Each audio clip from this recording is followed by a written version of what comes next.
Ce jour-là, Gabriel Morin s'est levé plus tôt que d'habitude.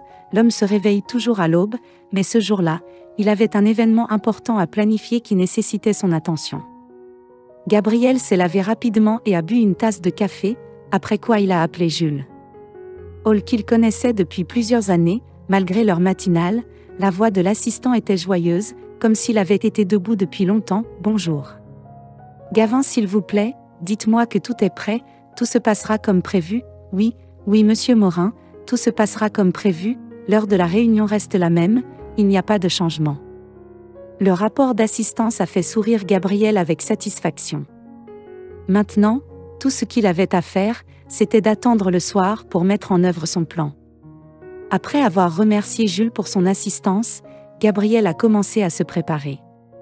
Après avoir embrassé sa femme et son fils endormis, Gabriel est sorti dans la rue et s'est dirigé vers la Dodge garée à proximité.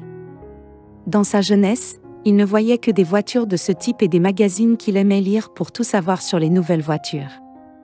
20 ans se sont écoulés depuis, mais il semble que c'était juste hier. Hier, Gabriel a démarré le moteur et a quitté le parking avec précaution. Les souvenirs de ce qu'il a dû traverser pendant ses années d'école hantent encore Gabriel, provoquant un sentiment de malaise persistant. À son insu, Gabriel s'est plongé dans ses souvenirs qui l'ont ramené 20 ans en arrière. Il n'avait pas de voiture à l'époque, et tous les moyens de transport. Le vélo de Gabriel Chouine était si vieux et abîmé qu'il passait plus de temps à le réparer qu'à écrire, mais Gabriel n'a jamais perdu courage et croyait fermement qu'un jour tout changerait et que la prospérité et la stabilité financière feraient partie de sa vie. L'enfance de Gabriel Robert s'est déroulée dans la pauvreté. Il se souvient bien de l'époque où il devait travailler dans une station de lavage de voitures pour pouvoir s'acheter un uniforme scolaire. L'homme ne se souvient pas beaucoup de son père car il est mort dans un accident de voiture alors que Gabriel n'avait que 3 ans. Il s'est retrouvé seul, avec sa mère et sa jeune sœur. Gabriel a rapidement appris tout sur les problèmes qu'entraînent la pauvreté et le dénuement pour subvenir à ses besoins et à ceux de ses 2 enfants. Anna a dû travailler 16 heures par jour, remplissant à la fois les fonctions de concierge et de jardinier dans une école locale. Grâce au directeur de l'école, qui a engagé la mère célibataire pour les 2 emplois, elle parvenait à joindre les 2 bouts et à fournir à ses enfants l'essentiel, mais tout a changé lorsque Gabriel est entré à l'école. Ses camarades de classe ont immédiatement remarqué que le pauvre garçon se distinguait des autres, étant toujours habillé de vêtements bon marché achetés dans des marchés aux puces et des magasins d'occasion. Gabriel n'a jamais eu d'argent de poche, il ne pouvait donc pas se permettre d'acheter des bonbons ou des pâtisseries à l'école comme les autres enfants. Néanmoins, sa mère lui donnait une poignée de monnaie pour le déjeuner. Cependant, Gabriel dépensait rarement cet argent, essayant d'économiser suffisamment pour s'acheter des vêtements de sport pour l'éducation physique.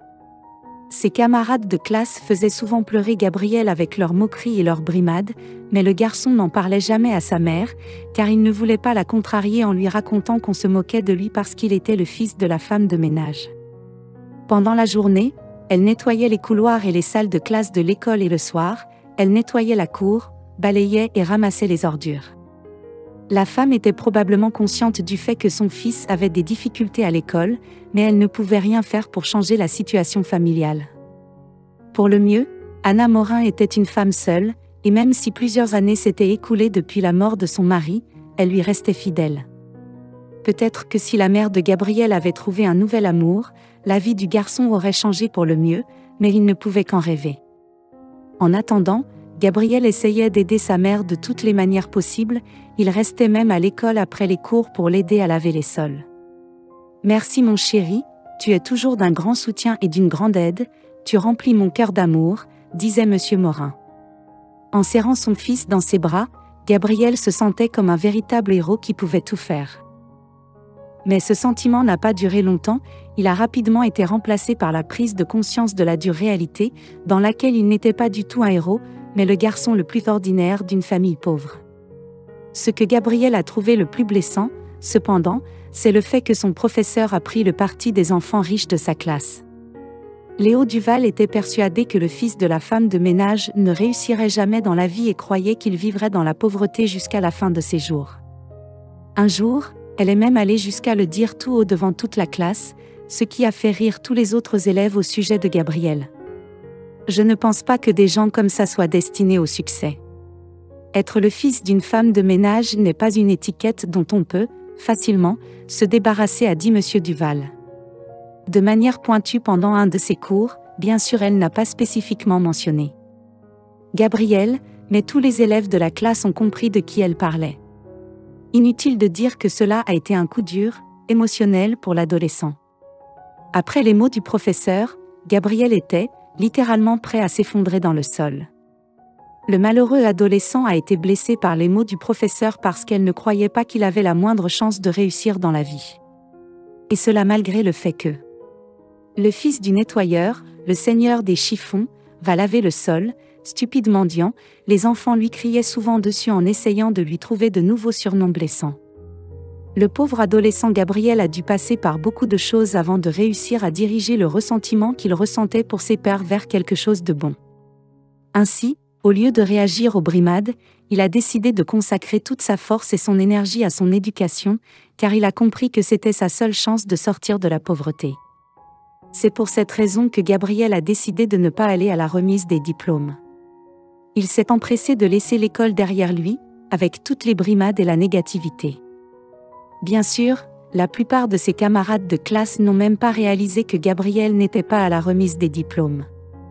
Il n'a pas assisté à la cérémonie parce qu'il n'avait pas les moyens de s'acheter un costume. Cependant, pendant que ses camarades profitaient de la liberté nouvellement acquise, Gabriel était occupé par quelque chose de très important. Après avoir postulé dans plusieurs universités du pays, le jeune homme espérait franchir bientôt la prochaine étape de son éducation. Heureusement, après une série de refus, Gabriel a finalement reçu sa lettre d'acceptation pour étudier l'économie dans l'une des meilleures universités du Nord-Est. Après avoir obtenu son diplôme avec les honneurs, ce jeune homme déterminé s'est lancé dans les affaires. Ne prenant part qu'aux projets les plus prometteurs, Gabriel a finalement réussi. Dans un domaine où beaucoup d'autres avaient échoué et maintenant, assis au volant de son énorme SUV, l'homme se dirigeait vers le bureau de sa propre entreprise. Toutes les craintes et les angoisses de son enfance appartiennent désormais au passé et Gabriel peut enfin envisager l'avenir avec confiance. C'est pourquoi l'homme d'affaires Prosper a décidé d'organiser une réunion d'anciens élèves de sa classe depuis 20 ans. Gabriel savait qu'il allait revoir ses camarades de classe qu'il avait probablement oubliés depuis longtemps. Le soir venu, tous les participants se sont réunis au restaurant qui donnait sur la promenade. Léo Duval était également présente à la réunion. Elle ne savait pas qui avait pu organiser un événement aussi somptueux. Les serveurs ont commencé à servir les amuse-gueules et à verser le champagne. Qui a pu réussir au point de pouvoir s'offrir tout cela, Monsieur Duval n'arrêtait pas de penser. C'est alors que Gabriel est entré dans le restaurant, il était habillé d'un costume manifestement coûteux. Il a salué tout le monde avec une certaine retenue, il a fait signe aux serveurs qui ont commencé à distribuer des sacs cadeaux à ses anciens camarades de classe. Les anciens camarades de classe n'ont cessé d'admirer la générosité de Gabriel et l'ont acclamé, et seul Léo Duval n'arrivait toujours pas à croire que c'était le fils de la femme de ménage qui était devenu. « Alors, tu as réussi à me dire la vérité, c'est une sorte de farce, n'est-ce pas, tu joues juste le rôle de quelqu'un d'autre ?» a-t-elle demandé à Gabriel.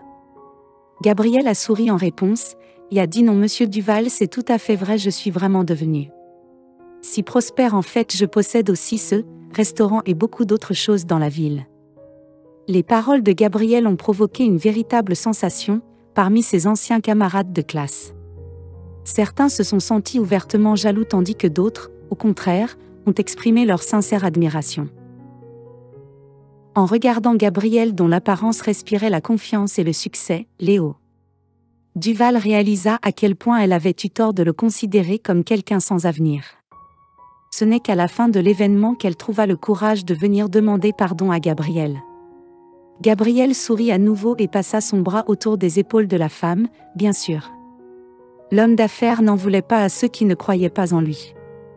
Maintenant que Gabriel avait du succès, toute la douleur que ses pères lui avaient autrefois causée ne lui paraissait pas pire qu'une piqûre de moustique, agaçante mais insignifiante. Quittant le restaurant sous les acclamations et les applaudissements de ses anciens camarades de classe, Gabriel. Maintenant que l'homme avait rendu hommage à son passé, il ressentait une liberté qu'il n'avait jamais connue auparavant. Et pourtant, Gabriel était convaincu qu'il ne faut jamais juger une personne sur son apparence et que quelqu'un qui était pauvre et considéré comme insignifiant hier pouvait réussir le lendemain et atteindre des sommets inaccessibles pour les autres.